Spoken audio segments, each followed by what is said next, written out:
नमस्कार, स्वागत है आपका। आप देख रहे हैं इंडिया टीवी। आपके साथ में हूं प्राची पाराशर। दोपहर के 12 बज रहे हैं और आप देख रहे हैं अब की बार किसकी सरकार। पश्चिम बंगाल में 44 घंटे बाद वोटों की काउंटिंग शुरू हो जाएगी, लेकिन उससे पहले बंगाल का सियासी पारा हाई है। ममता बनर्जी वोटों की गिनती को लेकर टेंशन में नजर आ रही हैं। अपनी टेंशन को लेकर वो सुप्रीम कोर्ट तक गई, लेकिन आज सुप्रीम कोर्ट ने टीएमसी को बड़ा झटका दिया। पश्चिम बंगाल में आज 2 सीटों के 15 बूथों पर रीपोलिंग भी जारी है, यानी बंगाल का दंगल अपने आखिरी पड़ाव में है। स्ट्रांग रूम में कड़े पहरे के बीच रखी ईवीएम चंद घंटे बाद बंगाल का भविष्य तय कर देंगी। इस बीच बंगाल में जबरदस्त हलचल देखने को मिल रही है।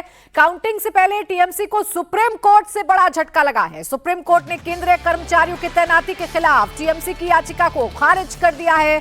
टीएमसी ने चुनाव आयोग के उस फैसले को चुनौती दी थी जिसमें काउंटिंग के दौरान हर टेबल पर एक केंद्रीय कर्मचारी की बतौर सुपरवाइजर नियुक्ति का आदेश दिया गया है। टीएमसी ने इस मामले में पहले हाई कोर्ट में याचिका दाखिल की थी, जो खारिज कर दी गई, और अब सुप्रीम कोर्ट ने भी चुनाव आयोग के इस फैसले में दखल देने से इनकार कर दिया है। सुप्रीम कोर्ट ने टीएमसी और उनके वकील से कहा है कि वो चुनाव आयोग पर ऐसे आरोप नहीं लगा सकते।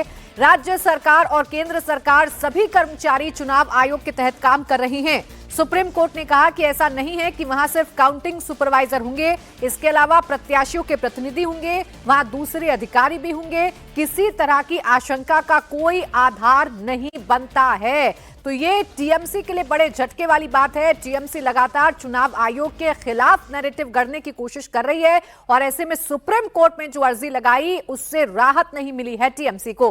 अतुल भाटिया मेरे सहयोगी जुड़ गए हैं ज्यादा जानकारी के साथ। अतुल, बताइए, बहस के दौरान अंदर टीएमसी की तरफ से क्या कहा गया और कोर्ट ने क्या टिप्पणी की?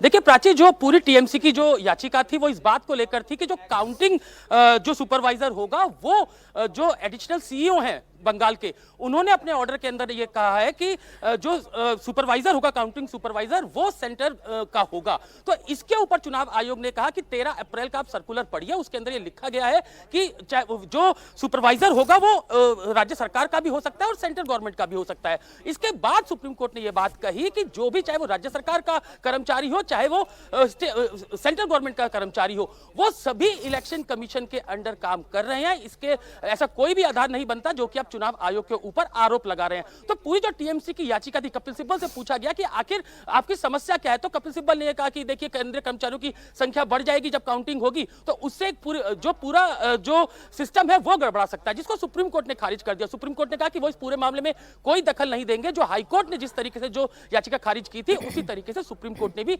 आज इस याचिका को खारिज कर दिया। जो पूरे जो एप्लीकेशन थी टीएमसी की, उसमें यह कहा गया था कि माइक्रो ऑब्जर्वर जो है वो पहले ही सेंटर की तरफ से हैं, और इसके बाद जो काउंटिंग सुपरवाइजर है वो भी अब अगर सेंटर का बनता है तो उससे जो काउंटिंग है उसमें काफी दिक्कत आएगी। लेकिन सुप्रीम कोर्ट ने कहा कि सीसीटीवी कैमरे वहां पर लगे हुए हैं, जो जितने भी प्रत्याशी हैं उनके प्रतिनिधि वहां पर होंगे, तो ऐसी कोई भी जो आशंका आप जता रहे हैं वो पूरे तरीके से निराधार है। तो कपिल सिब्बल बाद में उसी सर्कुलर, क्योंकि जब इलेक्शन कमीशन की तरफ से यह कहा गया कि आप 13 अप्रैल को सर्कुलर को पढ़िए, जिसमें यह कहा गया है कि सेंटर के साथ साथ स्टेट के कर्मचारी भी उसके अंदर होंगे। इसके बाद जो टीएमसी की तरफ से कपिल सिब्बल ने यू टर्न लिया, उन्होंने कहा कि जो सर्कुलर है उसको हुबहू जो है वो लागू किया जाए। तो कहीं एक अजीब सी स्थिति जो है वो सुप्रीम कोर्ट में बन गई थी। शायद कोई पुराना सर्कुलर पढ़ के शायद कपिल सिब्बल हो सकता है कि सुना रहे हो, लेकिन जो 13 अप्रैल का सर्कुलर है उसके अंदर ये साफ लिखा हुआ है कि जो केंद्रीय कर्मचारियों के साथ साथ जो स्टेट कर्मचारी है वो भी उसके अंदर तैनात होंगे। तो अब क्योंकि सुप्रीम कोर्ट इस बात को कह चुका है कि चाहे वो स्टेट के कर्मचारी हो, चाहे वो सेंटर के कर्मचारी हो, वो सभी इलेक्शन कमीशन के अंडर काम कर रहे हैं, सबको सुपरवाइज जो है वो इलेक्शन कमीशन कर रहा है, तो ऐसी कोई भी आशंका निराधार है और जिसके कारण ये याचिका खारिज। बिल्कुल अतुल, यानी आखिरी दम तक टीएमसी पूरी कोशिश कर रही है कि इस पूरे चुनाव में कहीं ना कहीं चुनाव आयोग के खिलाफ एक नैरेटिव सेट किया जाए और ये बताया जाए कि चुनाव आयोग कैसे उनके खिलाफ काम कर रहा है। लेकिन उन्हें सुप्रीम कोर्ट से झटका लगा है। सुप्रीम कोर्ट ने साफ कर दिया है कि चुनाव आयोग के अधीन राज्य सरकार भी है और केंद्र सरकार के जो कर्मचारी काम करेंगे वो भी चुनाव आयोग के अधीन है, तो उन पर शक करना बेमानी है। शुक्रिया आपका अतुल तमाम जानकारी के लिए। सुप्रीम कोर्ट ने कह दिया है कि काउंटिंग निष्पक्ष होगी। होगी, केंद्रीय कर्मचारियों की नियुक्ति में कोई परेशानी नहीं होगी। दूसरी तरफ बंगाल में सेंट्रल आर्म्ड पुलिस फोर्स ने स्ट्रांग रूम के बाहर सिक्योरिटी की कमान थाम ली है। कोलकाता में स्ट्रांग रूम के बाहर सीएपीएफ का पहरा है। नेताजी स्टेडियम के बाहर भारी फोर्स तैनात है। आज बीजेपी टीएमसी की तरफ से काउंटिंग एजेंट्स को ट्रेनिंग दी जा रही है। सीनियर लीडर भी स्ट्रांग रूम पर नजर बनाए हुए हैं। अब से कुछ देर पहले कोलकाता में टीएमसी नेता शशि पांजा स्ट्रांग रूम पहुंची। 30 अप्रैल की रात स्ट्रांग रूम पर हंगामा हुआ था। शशि पांजा और कुणाल घोष स्ट्रांग रूम में गड़बड़ी का आरोप लगाते हुए धरने पर बैठ गए थे, लेकिन अब वहां सुरक्षा बलों की तैनाती है और सब कुछ कंट्रोल में है। कोलकाता के स्ट्रांग रूम से हमारे सहयोगी पवन नारा की एक रिपोर्ट आपको दिखाते हैं। काउंटिंग से पहले टीएमसी और बीजेपी अपने अपने काउंटिंग एजेंट्स को आज ट्रेनिंग दे रहे हैं। आज अभिषेक बनर्जी और ममता बनर्जी अपने काउंटिंग एजेंट्स के साथ वर्चुअली जुड़ेंगे, तो वहीं बीजेपी भी अपने अलग अलग नेताओं को अलग अलग इलाकों में भेजकर काउंटिंग एजेंट्स को ट्रेन कर रही हैं। इस वक्त मैं नेताजी सुभाष काउंटिंग सेंटर पर मौजूद हूं और यहां जो पहले हम अंदर तक जा सकते थे, अब यहां बड़े बड़े बैरिकेड लगा दिए गए हैं, पोस्टर लगाया गया है जिसमें कहा गया है कि 5 से ज्यादा लोग यहां इकट्ठे नहीं हो सकते। ये बवाल के बाद का लगाया गया वो नोटिस है जिसके बाद यहां किसी को इकट्ठा होने की अनुमति नहीं है। पैरामिलिट्री फोर्सेस आपको तैनात हैं। गेट देखेंगे तो गेट के अंदर आपको कोलकाता पुलिस और पैरामिलिट्री फोर्सेस के जवान दिखाई देंगे और उसके बाद काउंटिंग सेंटर है। सीसीटीवी केंद्र बाहर है, यहां से शायद कैमरा ना पकड़ पाए, लेकिन हम आपको बता दें कि टीएमसी की कैंडिडेट और मंत्री शशि पांजा इस वक्त अंदर मौजूद हैं और टीएमसी के लोग लगातार इस सेंटर की गार्डिंग कर रहे हैं। यहां पर कोलकाता की 7 विधानसभाओं की काउंटिंग होनी है। नेताओं के बयानों के बाद अब दोनों पार्टियों का फोकस इस बात पर है कि काउंटिंग एजेंट्स को कैसे तैयार किया जाए और हैवी सुरक्षा के बीच स्ट्रांग रूम में ईवीएम रखी गई हैं। सबको इंतजार है 4 मई सुबह 8 बजे का, जब जनता के जनादेश के ये ईवीएम खुलने लगेंगे, तब तस्वीर साफ होगी कि बंगाल में अब की बार टीएमसी की बरकरारी है या बदलाव के साथ बीजेपी आ रही है। पश्चिम बंगाल की सबसे हॉट सीट भवानीपुर है। यहां ममता बनर्जी और शुवेंदु अधिकारी के बीच में मुकाबला है। यहां भी स्ट्रांग रूम के बाहर 30 अप्रैल की रात भारी हंगामा और हिंसक झड़प हुई थी। ममता बनर्जी ने यहां पहुंचकर गड़बड़ी का आरोप लगाया था, लेकिन अब सीएपीएफ के जवानों ने पूरे इलाके को छावनी में बदल दिया है और सीसीटीवी कैमरों से निगरानी रखी जा रही है। भवानीपुर में ईवीएम स्ट्रांग रूम को लेकर सियासी पारा सबसे ज्यादा हाई है। बीजेपी नेता शुवेंदु अधिकारी भी उसी सखावत मेमोरियल स्कूल के स्ट्रांग रूम पहुंचे। यहां बंगाल चुनाव की सबसे हॉट सीट भवानीपुर की ईवीएम रखी हुई है। शुवेंदु अधिकारी ने यहां 10 मिनट तक सुरक्षा व्यवस्था का जायजा लिया और फिर निकल गए।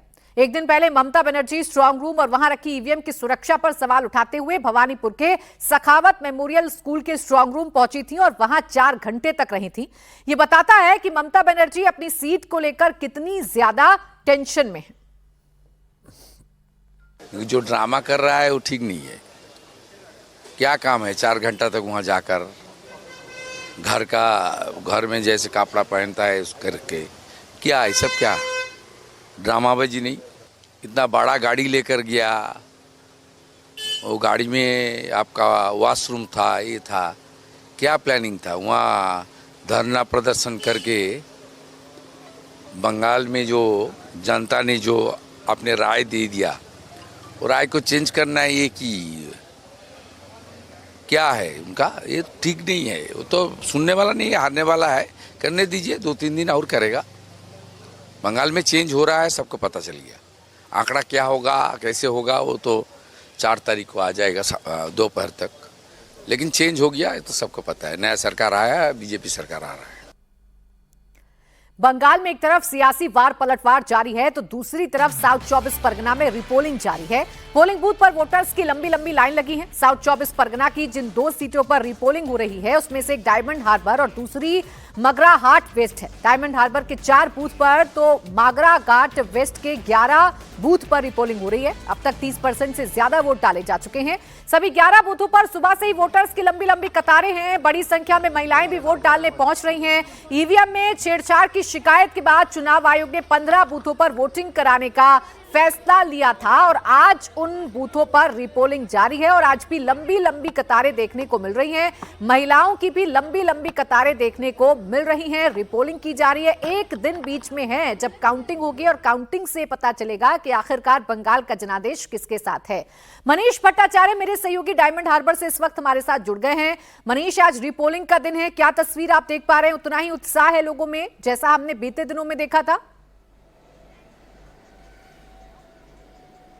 जी हाँ, बिल्कुल उतना ही उत्साह है और सुबह से ही लोग लंबी कतारों में लगे हुए थे। हालांकि कुछ ऐसे बूथ हैं जहां पर जनसंख्या बहुत ज़्यादा नहीं है, लिहाजा सुबह वोट डाल के लोग वहां से निकल गए हैं। खासतौर पर डायमंड हार्बर इलाके का वो जो बूथ जो कि मुस्लिम बाहुल इलाका था, वहां पर सबसे ज़्यादा लंबी लंबी लाइनें लगी हुई थी और महिलाएं सुबह ही घर से बाहर आ गई थी वोट डालने के लिए। लोगों ने वोट दिया और उसके बाद अपने काम के लिए रवाना हो गए। चूँकि ये बूथ बहुत सेंसिटिव इलाके के हैं और इसी को मद्देनज़र जो है इलेक्शन कमीशन ने पूरी तैयारी कर रखी थी। पूरे इलाके में भारी सुरक्षा बल तैनात किया गया है क्योंकि पहले भी इस बूथ में छेड़छाड़ करने की कोशिश की गई, तमाम शिकायतें की गई जिसको ऑब्जर्वेशन पे रखा गया और उसके बाद ये कहा गया कि यहाँ पर रीपोलिंग होगी। क्योंकि 77 शिकायतें इसी इलाकों से आई थी, इसीलिए लगभग 15 बूथों का चयन किया गया जिसपे पहले रीपोलिंग होनी है।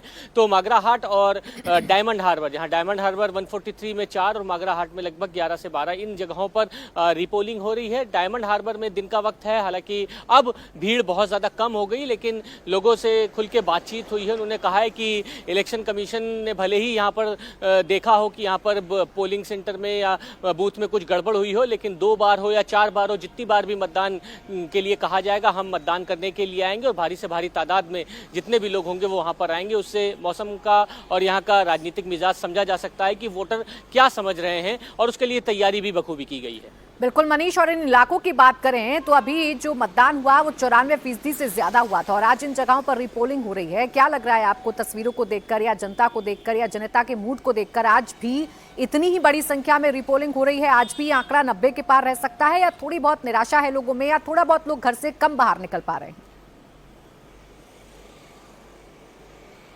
नहीं, देखिए बूथ के हिसाब से रिपोलिंग फुल हो रही है क्योंकि लगभग 10 से 11 बजे 17% तक के पोलिंग हो चुकी थी। यहाँ पे भी मैं मानता हूँ कि यहाँ पे तो वैसे ही डायमंड हार्बर इलाके में बढ़ चढ़ कर लोग वोट करते हैं। जिस दिन दूसरे चरण का मतदान था उस दिन भी हमने देखा कि लोग घर से निकल रहे थे, वोट कर रहे थे। खास बात यह है कि जितने भी मुस्लिम बाहुल इलाकों में हम पूछ रहे थे तो उनमें एक इस बात का डर था कि SIR हो गया है, एक गलत एक भ्रांति टाइप का मैसेज कि अगर वोट देने नहीं जाएंगे तो सब सारी चीज़ों से हाथ धो बैठेंगे, आधार चला जाएगा, राशन नहीं मिलेगा, इस तरीके की भ्रांति बनी हुई थी। एक इस बात का डर भी मान सकते हैं, दूसरा CAPF की जिस तरीके से तैनाती है उससे फ्री एंड फेयर इलेक्शन हो रहा है। लोगों के मन से डर भी निकला है कि ठीक है वो वायलेंस इस इलाके में नहीं हो रहा है, लिहाजा घर से निकले और निकलेंगे और हम वोट करेंगे। आज भी वैसा ही देखने को मिला है।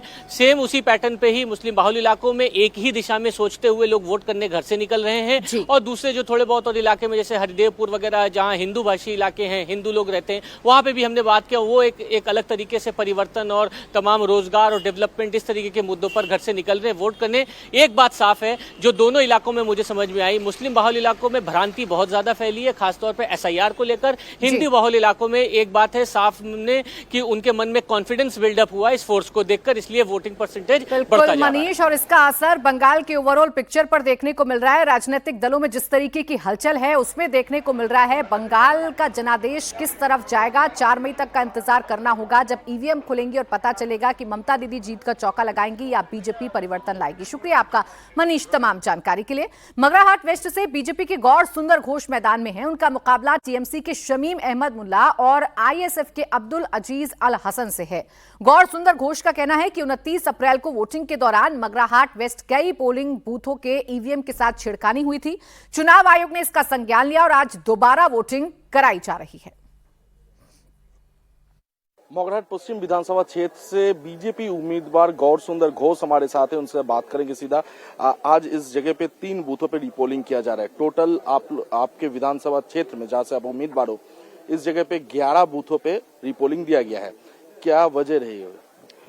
देखिए, आप लोग जो 29 अप्रैल 2026 को वोट हुआ था, आपने इससे पहले बहुत सारे मीडिया में आप लोगों को भी दिखाया, जो बहुत सारे बूथ पर हमारा भाजपा का जो सीरियल है नंबर 2 उन पे सेलो टेप लगा हुआ था। कहाँ पर जो स्केल लगाकर उसके पर ब्लैक टेप लगा गया बहुत सारे जगह पे सेंट दे गया, बहुत सारे जगह पे जो फेविक्विक गाम है वो दे गया है। इसलिए लोकल पीपल का वोट देने के लिए बहुत सारे दिक्कत हुआ है। तो निर्वाचन कमीशन को बहुत सारे कंप्लेंट मिला, निर्वाचन कमीशन को स्क्रूटिनी करके जहाँ सही मैंने निर्वाचन कमीशन ने किया है। मगराहाट पश्चिम के बूथों पर भी मतदान हो रहा है। क्या कह रहे हैं मगराहाट पश्चिम के वोटर्स, ये भी देखिए। 142 नंबर मोगराहाट पश्चिम विधानसभा क्षेत्र के एक 230, 231 और 232 ये 3 बूथ पे रीपोलिंग दिया गया है और इस बूथ पे हम लोग इस वक्त है और यहाँ पर लंबी लंबी कतारें आज देखने को मिल रहा है रीपोलिंग के दिन भी। जैसे कि देखा जा रहा है महिला पुरुष अलग अलग लाइनों पे खड़े हुए हैं सुबह से और लंबी लंबी लाइनें भी यहाँ पर देखने को मिल रहा है। इस विधानसभा क्षेत्र में 11 बूथ ऐसे हैं जिसमें आरोप था कि कुछ न कुछ गड़बड़ी हो सकता है और जिस वजह से टोटल 11 बूथों में इस बार रीपोलिंग दिया गया है चुनाव आयोग के द्वारा। और हम लोग इस वक्त जिस जगह पे है इस जगह पे 3 बूथों पे रीपोलिंग चल रहा है। यहाँ पर काफी लंबी लंबी कतारें देखने को मिल रहा है। यहाँ पर काफी सारे लोग हैं, उनसे बात करेंगे और जानने की कोशिश करेंगे। दादा क्या नाम है? परितो श्रद्धा। क्या हुआ था पिछले दिन? पिछले दिन वही वोट द्वितीय एजेंट को दिया नहीं, और कोई दूसरा एजेंट नहीं? एजेंट नहीं देगा तो ये नहीं पुनराय वोट देगा, इसलिए फिर से वोट डालना है। क्या लगता है इस बार क्या होने जा रहा है? या से भाग्यताएं होगी। हमें एग्जिट पोल भी निकल चुका है, इसके बाद क्या कहना चाहेंगे? क्या नाम है दादा? सुखदेव अधिकारी। क्या कहना चाहेंगे दूसरी बार रिपोलिंग? ये इलेक्शन कमीशन को ये बताओ कि हमारा रोज भरपाई कर दे। दोबारा डालने पड़ता है वोट, लाइन में खड़ा होना पड़ता है, ड्यूटी ऑफ करना पड़ता है, ठीक है। तो एक बार तो देना ही था हम लोगों को, दोबारा जो रोज कमाई करना पड़ा इसको भरपाई करना व्यवस्था कर दो। अच्छा, तो आप लोगों का नुकसान हो गया? हाँ, नुकसान तो हो गया, हमारा क्या सबका नुकसान हो गया। तो यही कहना था। इस बार क्या होने जा रहा है बंगाल में, क्या होने जा रहा है आपका क्षेत्र में, क्या होने जा रहा है? देखो उसके बारे में हम लोगों का आइडिया नहीं है, वो तो राजनीति पॉलिटिशियन लोग बता सकते हैं, ठीक है। हम लोग खाली वोट डालते घर जाते, दोबारा लाइन में खड़ा होना पड़ता है। इसलिए बोल रहा हूँ कि रोज का भरपाई जिसके गलती हो, इलेक्शन कमीशन की या केंद्र सरकार की, राज्य सरकार की, हमारा नुकसान हम पब्लिक को हो रहा है। तो पिछले बार क्या था, कोई टेप उप लगा था क्या कुछ इसी मॉल में? ऐसा कुछ नहीं था क्या? दूसरे पार्टी का कोई ये टीम नहीं था, इसलिए एजेंट नहीं था, वो मालूम नहीं, हम लोगों को इतना पता नहीं, ठीक है। क्या नाम है? शाहरुल शेख। तो क्या कहना चाहेंगे रिपोलिंग के लिए लाइन में? लाइन में এই কামে ছুটি করে বসে আছি, আমরা খেটে খাওয়া মানুষ, আমরা কি করে বারবার পেরেশানি হচ্ছে, এইভাবে কি করা যাবে? দিনমজুরি খাটি খায়, রোজ খাটি রোজ খায়, কিছু করার নেই। कमाते हो खाते हो। और क्या होने जा रहा है, क्या लगता है? क्या होने जा रहा है मेरे को क्या पता है, मेरे को मालूम नहीं है क्या हो। क्या नाम है दादा? विधान हलदर। दादा क्या कहना चाहोगे? कहना क्या चाहेंगे, जो कर रहा है सही मतदान के लिए कर रहा है। अगर कुछ प्रॉब्लम हुआ है वो वजह हम लोगों का पता नहीं है, मगर जिस वजह से कर रहा है अगर वो सही से निपटा जाए तो ठीक है। परेशानी तो सबका ही है, चाहे लड़का हो या लड़की, सबका परेशानी है। मगर जो चीज के लिए ये फिर से रिपोलिंग हो रहा है, अगर वही सही तरीके से निपट जाए तो सब ठीक है। क्या हुआ था पिछले दिन? पिछले दिन तो हम लोग जब वोट देने आए थे तब ऐसा कोई झमेला वगैरह कुछ नहीं हुआ था, आराम से आके लाइन पे खड़ा होके फिर से दे के चले गए थे। तो कल ही पता चला कि फिर से रीपोलिंग होने वाला है, तो इसलिए कोई बाहर जाने वाला था, दूसरे स्टेट पे काम करते हैं हम लोग सब, तो वो सब कैंसिल हो गया है। और क्या बोले, प्रॉब्लम सबका है, किसी न किसी वजह से अगर हो रहा है तो अगर सही तरीके से निपट जाए तो सही है। अच्छा, क्या लगता है इस बार बंगाल में क्या होने जा रहा है, आपका क्षेत्र में क्या होने जा रहा है? क्षेत्र में पहले से जो है या दूसरे बार कोई आने वाला है, जो भी हो, वो तो जो लोग है उसमें वही जानते हैं। हम लोग बाहर रहते हैं तो आए वोटिंग के लिए, पता नहीं चल रहा है। एग्जिट पोल तो देखे होंगे? नहीं, उस टाइम नहीं था, जस्ट आया वोट दिया अपने घर पे चले गए। यहाँ पर लोगों का जो कहना है कि उनका काफी नुकसान हो गया है, क्योंकि दो बार लाइन पे उनको लगना पड़ा रिपोलिंग के लिए। हालांकि उनका कहना है कुछ लोगों का कि पिछले दिन यानी कि 29 तारीख को कोई एक पार्टी का एजेंट नहीं था, जिस वजह से रिपोलिंग किया जा रहा है। ऐसे ही यहाँ का जो वोटर है, वोटर का कहना है। साउथ 24 परगना के 15 बूथों पर रीपोलिंग जारी है और सुबह 11 बजे तक 37% से ज्यादा वोटिंग हो चुकी है। मगराहाट वेस्ट के 11 बूथों पर दोबारा वोटिंग हो रही है। डायमंड हार्बर के 4 बूथों पर दोबारा वोटिंग हो रही है और सुबह 11 बजे तक का आंकड़ा ये बता रहा है कि 37% से ज्यादा वोटिंग अभी तक इन बूथों पर हो चुकी है।